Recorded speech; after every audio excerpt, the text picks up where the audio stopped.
Berikut adalah alat tambahan yang digunakan untuk pemeriksaan umum pasien.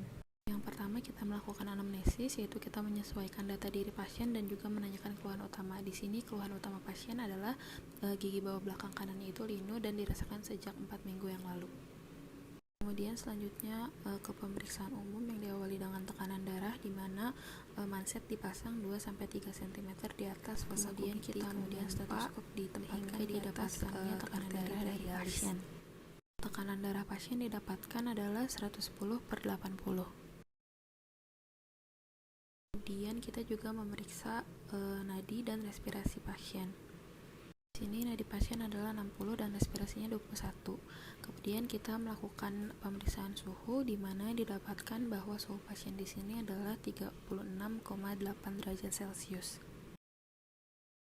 Kemudian selanjutnya kita memeriksa kepala. Yang pertama itu adalah bentuk wajah, yaitu bentuk wajah pasien adalah oval.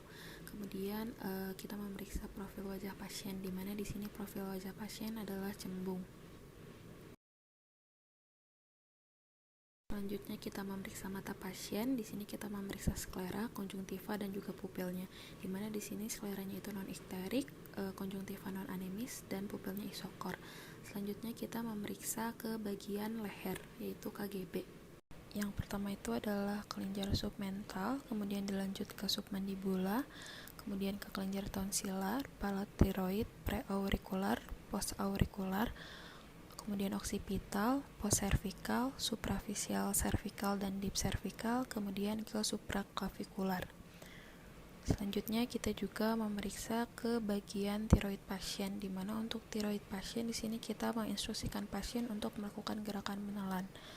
Untuk pasien sendiri di sini adalah semuanya KGB-nya normal dan tiroidnya juga tidak teraba. Selanjutnya di sini kita melakukan pemeriksaan TMJ, di mana kita menginstruksikan pasien untuk membuka dan menutup mulutnya, kemudian kita meraba atau menginspeksi TMJ-nya. Kemudian kita juga melakukan pemeriksaan auskultasi dengan menggunakan stetoskop pada TMJ pasien dan instruksikan pasien kembali untuk membuka dan menutup mulutnya. Pemeriksaan ini dilakukan baik di TMJ kanan maupun di TMJ kiri.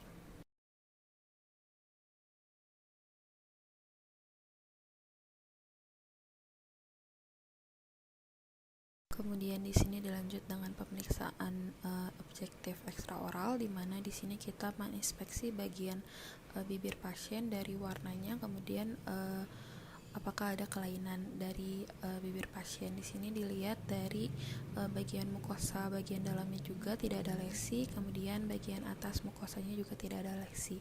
Kemudian dilihat juga di bagian mukosa bagian dalam, yaitu di bagian bukal. Di sini terlihat adanya garis-garis putih seperti cheek biting. Kemudian di sini palatum juga terlihat normal. Setelah itu kita melakukan pemeriksaan lidah, di mana kita melihat dorsal lidah pasien dan juga ventralnya. Kemudian dilihat juga bagian sisi-sisi pasien apakah ada lesi maupun kelainan. Dan di sini kita melihat bagian dorsalnya dan juga bagian ventral dari lidah pasien. Kemudian selanjutnya kita melakukan pemeriksaan intraoral, di mana pemeriksaan intraoral ini dimulai dari regio 1 ke regio 4, di mana dimulai dari gigi 17, kemudian ke 11, 21 ke 27, 37 ke 31, kemudian gigi 41 ke 47.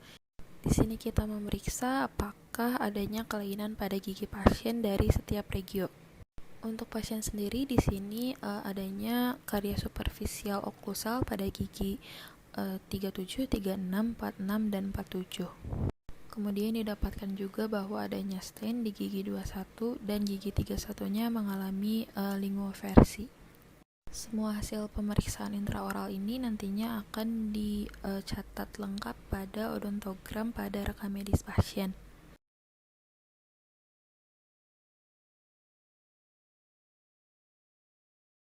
Berikut adalah rekam medis dari pasien sesuai dengan pemeriksaan yang telah dilakukan. Yang pertama ada asesmen awal medis, kemudian asesmen awal medis lanjutan, dan catatan perkembangan pasien terintegrasi.